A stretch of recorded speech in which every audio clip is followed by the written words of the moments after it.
Welcome to the Banking with Life podcast. This is our Q&A series where I answer your questions regarding the infinite banking concept, becoming your own banker. Let's get started.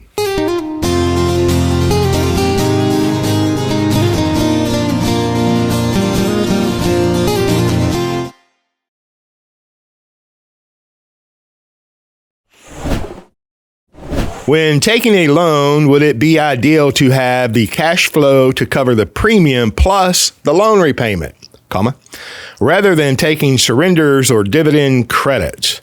If that is the case, wouldn't you have to set premiums below your current cash flow projections? Having trouble thinking this one through, especially as we try to think through the premium level we want to set. Will, that's a great question. You ask good questions, and thank you for listening and asking them. And of course, look, there's a difference. A premium is a premium is a premium. If you write a check to a life insurance company, it's typically either a premium or a loan repayment, two separate cash flows. Okay? So the short answer is yes, they should be two separate cash flows, and that should be your thinking. Should you set the premium below to allow room for loan repayments? Maybe. Can you do that? Yes. However, all right, you're putting money somewhere. Typically, we're all saving money somewhere. And if you're not, you should. All right. If you don't have the discipline to accumulate capital, the infinite banking concept is not going to work for you. Neither is any other method of becoming wealthy or building wealth. You're probably driving a car. Your spouse is probably driving a car. You probably make purchases on credit cards or terms. My point here is that you're building capital somewhere. If you're not, you should be, but you're also buying things. You already have two separate cash flows. All right. And if you don't, you should get to it, because if you don't have two separate cash flows currently, then you're probably not saving money. My encouragement is to be bold. The future is unknown. Right? If you're young and in your peak earning years, then you should expect to have increased cash flows, greater income. And then if the policy is built correctly, you should have some flexibility to move up and down in premium within limits to compensate for, unexpected situations. If I'm paying a premium, substantial premium, and I'm financing things I was going to finance anyway, I'm not looking to go buy things that I wasn't going to buy anyway just because I have easy access to capital. Look, the infinite banking concept is a continuing expansion of our thinking. And this is just in one area, premium and loan repayments. Be bold. Be bold, okay? Be bold. What's the maximum amount I can put into a policy every year? If I reach that limit, would I have to open up a new account? Okay. And the new account is a new life insurance policy. These are not accounts. They're life insurance policies. And the short answer is yes. Look, if you're paying your premium up to the MEC limit, you don't want to go over the MEC limit if you can avoid it. And at the end of the day, a MEC is not the end of the world. But if you can avoid it, you should avoid it. And so if I'm continually, maybe a year or two, I'm paying a full policy premium up to the MEC limit, and I have additional capital that I should be putting somewhere, then by all means, that's a natural expansion of your system. So we don't have to force it. It occurs naturally as your thinking changes and grows and develops.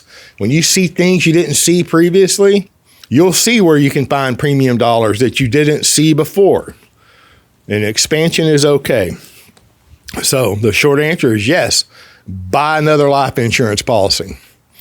If you have the capital and the means to do so, and there's a legitimate purpose, we cannot negate the death benefit. This idea that, I want to buy the least amount of death benefit, period, and just focus on the capital accumulation, the cash value. I'm not saying that's bad thinking or flawed thinking, but we can't negate or not address our need for a death benefit. Now, I'm in complete agreement with my mentor, Nelson Nash, that when you focus on the infinite banking concept, when you focus on your need for finance, if you solve that need, your need for finance, it'll require so much death benefit that you can't get it past the underwriter. Nelson Nash became a life insurance agent in 1964. He published the book in 2000, Becoming Your Own Banker. It was in 1980 whenever he discovered what was going on, the banking characteristics of a life insurance policy. Okay.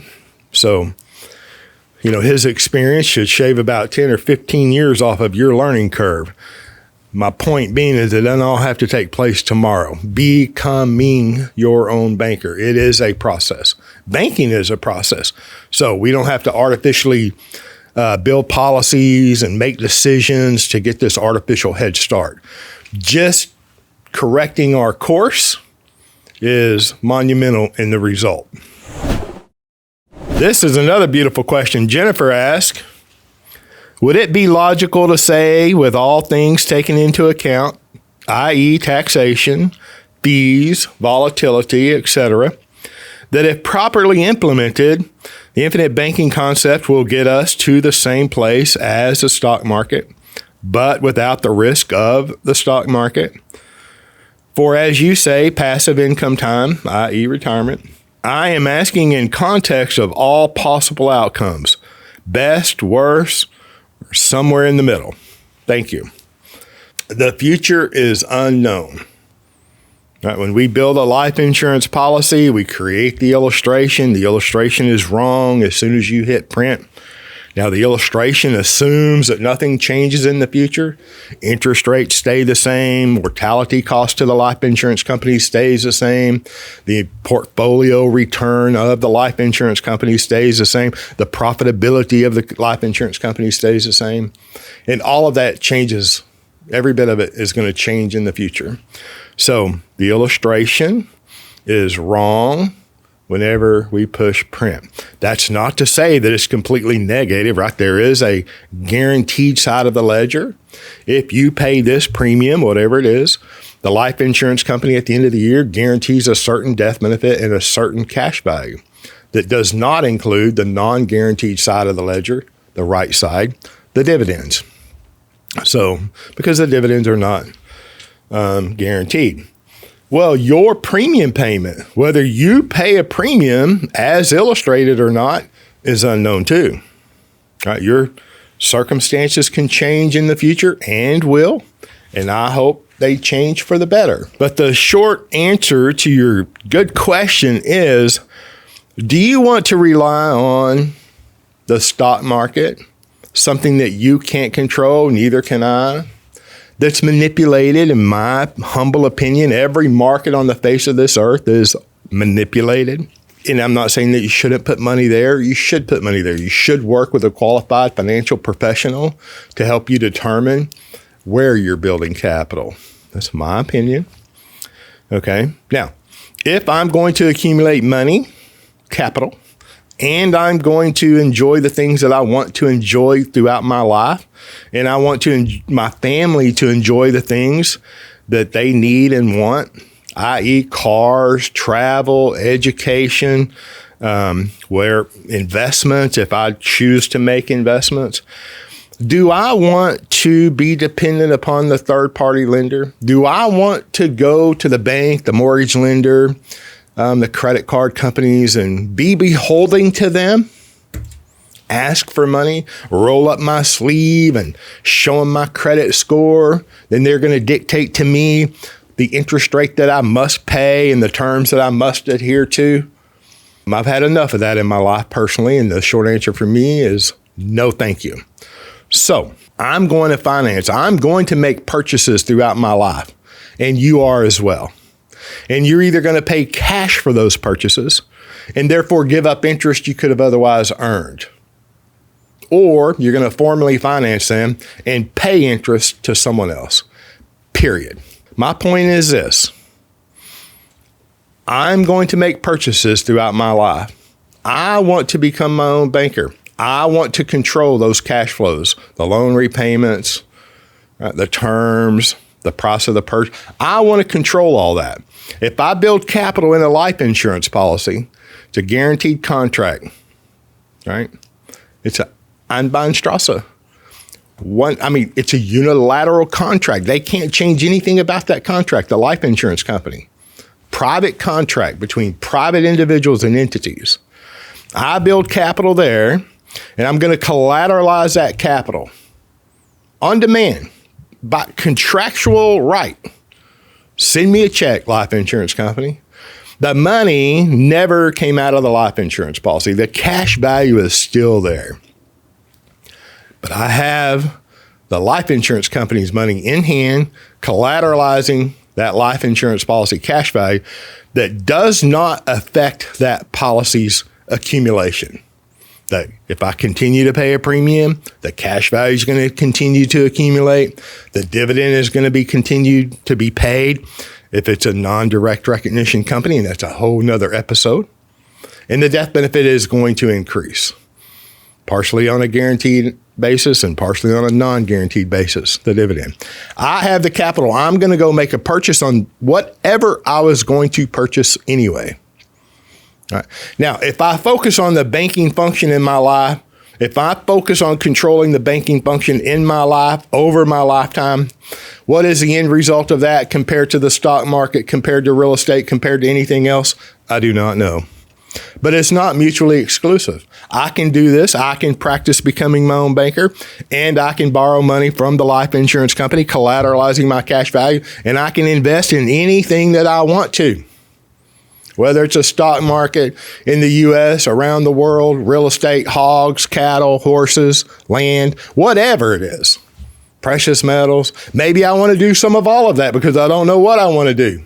All right, so it's not an either or, but in my humble opinion, in our client-only access and in presentations that I've done over the last 17 years, I demonstrate numerically a comparison between practicing becoming your own banker and what kind of a rate of return would it take to be the equivalent outcome.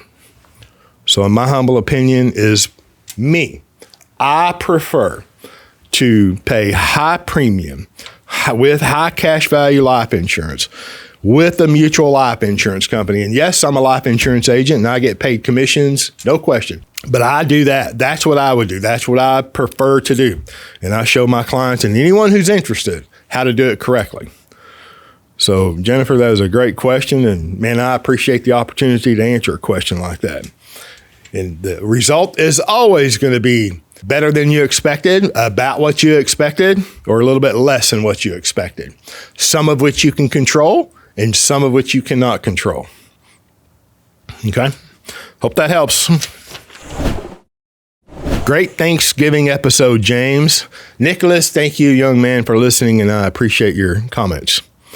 I really enjoyed that one. I don't plan on moving out of New York for the next couple of years or so, but when I do, how would my policies be affected, if at all? Thanks.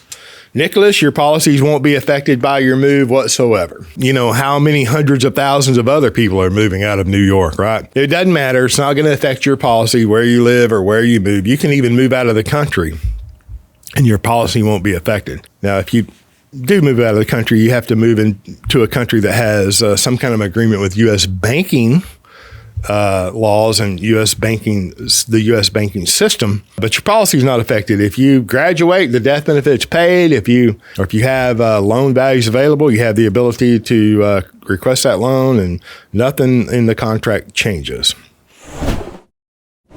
I think that assets put money in your pocket and liabilities take money out of your pocket is a very generalized way to teach investing in layman's terms. In my humble opinion, whole life insurance in and of itself is no more of an asset than a basic savings account. However, when built for cash value and used as a tool for banking, now we have an asset. Well, I appreciate your opinion, Karen. I agree that is a very simple, overly simplified, overly generalized way to classify assets, right? One puts money in your pocket, the other liability takes money out of your pocket. I can purchase an asset that doesn't necessarily have a cash flow currently, maybe has a future cash flow and puts money into my pocket in the future. But those are cash flowing assets, right? If you're going to characterize an asset, that's just a characteristic of an asset. One produces a cash flow, to you, the other requires cash flow from you. In my humble opinion, whole life insurance in and of itself is no more of an asset than a basic savings account. Now, here again, we get into the characteristics of a savings account and compared to a life insurance policy. And so this is exactly what happens across the financial world and the big wide world. The characteristics of a life insurance policy are completely discounted or jumped smooth over or not considered. Okay. So that's an oversimplification of whole life insurance, in my humble opinion. And then when you say however, when built for cash value and used as a tool for banking, now we have an asset. Well, the life insurance, just a typically structured life insurance, is going to have a cash value. And it's going to have an increasing cash value. And it's going to have an increasing death benefit. If it's a participating policy, a company that pays dividends, you're participating in the financial experience of the life insurance company. And the dividend is paid into the PUA, where it continually grows. It grows cash value, it grows death benefit, and it makes future dividends larger. Okay? And dividends are not guaranteed. We had an asset to begin with. Cash value life insurance is an asset. Whether you've structured it for cash and you're accelerating the cash value or not. But I appreciate your statements and your comments and your opinions, and they're legitimate. They're yours. But I think that they can be expanded upon. Okay. Thank you, Karen.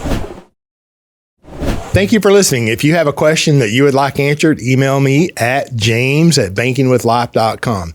Thank you for listening. Have a great day, and we'll see you next time.